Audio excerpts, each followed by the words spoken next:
الف لام را، یہ حکمت والی کتاب کی آیتیں ہیں۔ کیا لوگوں کو تعجب ہوا کہ ہم نے انہی میں سے ایک شخص کو حکم بھیجا کہ لوگوں کو ڈر سنا دو اور ایمان لانے والوں کو خوشخبری دے دو کہ ان کے پروردگار کے ہاں ان کا سچا درجہ ہے۔ ایسے شخص کی نسبت کافر کہتے ہیں کہ یہ تو کھلا جادوگر ہے۔ تمہارا پروردگار تو اللہ ہی ہے جس نے آسمان اور زمین 6 دن میں بنائے، پھر عرش پر جلوہ افروز ہوا۔ وہی ہر ایک کام کا انتظام کرتا ہے، کوئی اس کے پاس اس کی اجازت حاصل کیے بغیر کسی کی سفارش نہیں کر سکتا۔ یہی اللہ تمہارا پروردگار ہے، تو اسی کی عبادت کرو۔ بھلا تم غور کیوں نہیں کرتے؟ اسی کے پاس تم سب کو لوٹ کر جانا ہے۔ اللہ کا وعدہ سچا ہے، وہی خلقت کو پہلی بار پیدا کرتا ہے، پھر وہی اس کو دوبارہ پیدا کرے گا تاکہ ایمان والوں اور نیک کام کرنے والوں کو انصاف کے ساتھ بدلہ دے۔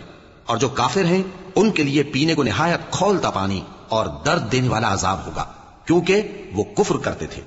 وہی تو ہے جس نے سورج کو خوب روشن اور چاند کو بھی منور بنایا اور چاند کی منزلیں مقرر کی تاکہ تم برسوں کا شمار اور کاموں کا حساب معلوم کرو۔ یہ سب کچھ اللہ نے تدبیر سے پیدا کیا ہے، سمجھنے والوں کے لیے وہ اپنی آیتیں کھول کھول کر بیان فرماتا ہے۔ رات اور دن کے ایک دوسرے کے پیچھے آنے جانے میں اور جو چیزیں اللہ نے آسمان اور زمین میں پیدا کی ہیں سب میں ڈرنے والوں کے لیے نشانیاں ہیں۔ جن لوگوں کو ہم سے ملنے کی توقع نہیں اور دنیا کی زندگی سے خوش اور اسی پر مطمئن ہو بیٹھے اور ہماری نشانیوں سے غافل ہو رہی ہیں، ان کا ٹھکانہ ان اعمال کے سبب جو وہ کرتے ہیں دوزخ ہے۔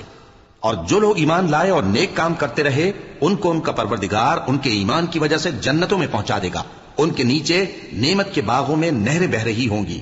جب وہ ان میں ان کی نعمتوں کو دیکھیں گے تو بے ساختہ کہیں گے سبحان اللہ، اور آپس میں ان کی دعا سلام علیکم ہوگی، اور ان کا آخری قول یہ ہوگا کہ اللہ رب العالمین کی حمد اور اس کا شکر ہے۔